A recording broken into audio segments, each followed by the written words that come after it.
Happiness. Hey, this is the Happiness Carpenter coming to you from the floor of the booth studio. This video is specifically for Powerhouse and Sweet Sexy Thing in New York, but I thought you all might want to see. They just want to see what I was using and what I was doing on the boot shelves. So I thought I'd do a video so that you all could see. First of all, I'm using the brackets I'm using look like this. Okay, you can probably see them on down the line down there. I'm doing the bottom shelf right now. There's a couple that I already did there and there. They look like that. My boss got them on Amazon. They're called floating 12-inch shelf brackets. Okay, and what I do is in the house here, it's a 1/2-inch sheetrock and 2x4 wood stud construction. So I'm just going to use, there's a lot of different anchors that come with this. Anchors and screws. I prefer to put it in a stud. The boots are about 6 or 7 pounds a piece, and there's about 14 of them on some of these shelves. So that's about 70, 80 pounds. Plus the shelf, the wood of the shelf. But I'm using 1 5/8" drywall screws. Just a Phillips head drywall black screw because the brackets are black too.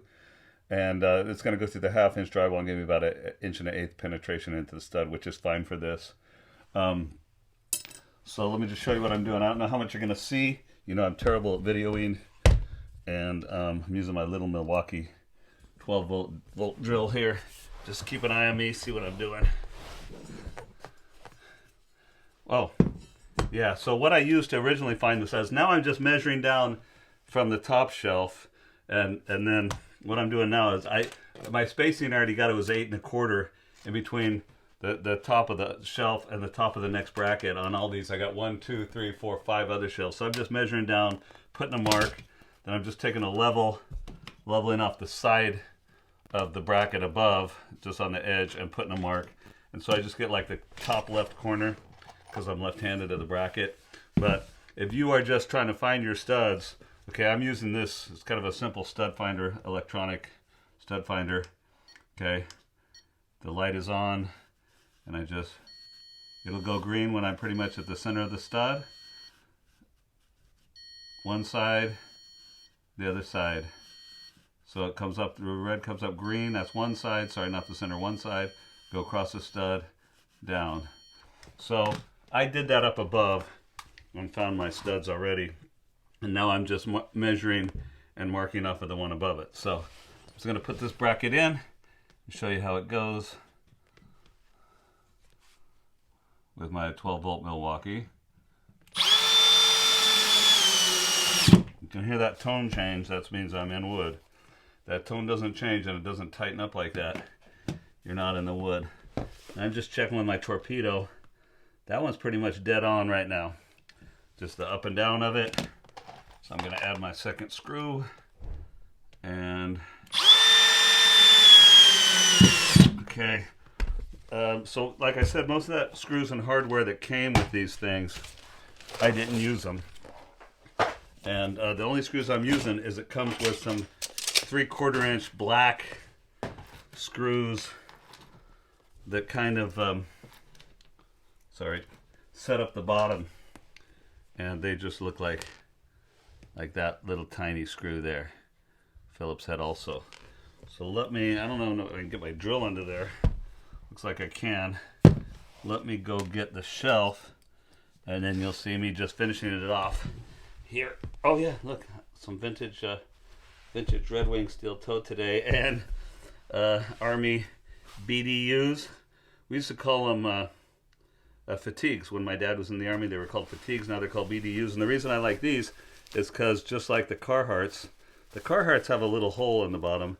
These ones are just, for you guys that like the rugged workwear, I can't even get it apart right now. These are Velcro right on the bottom right here, and I have some foam pads. You can see that foam pad just slid in, so I don't need my other knee pads when I wear these. Let me bring the shelf in.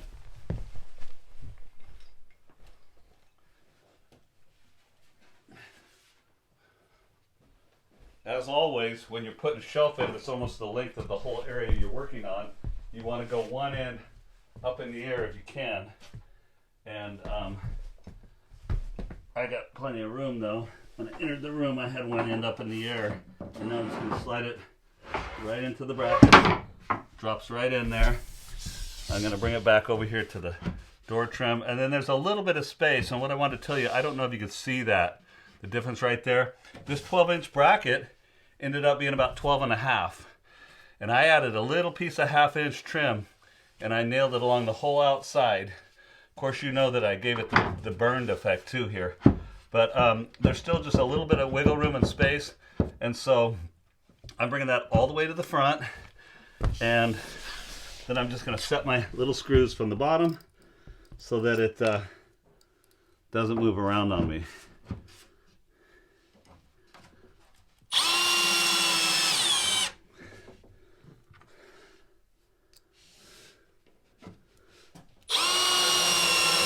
And I got a couple more screws to do on those other brackets down there. But pretty much that's it. So happiness. Have a great day. Love you all.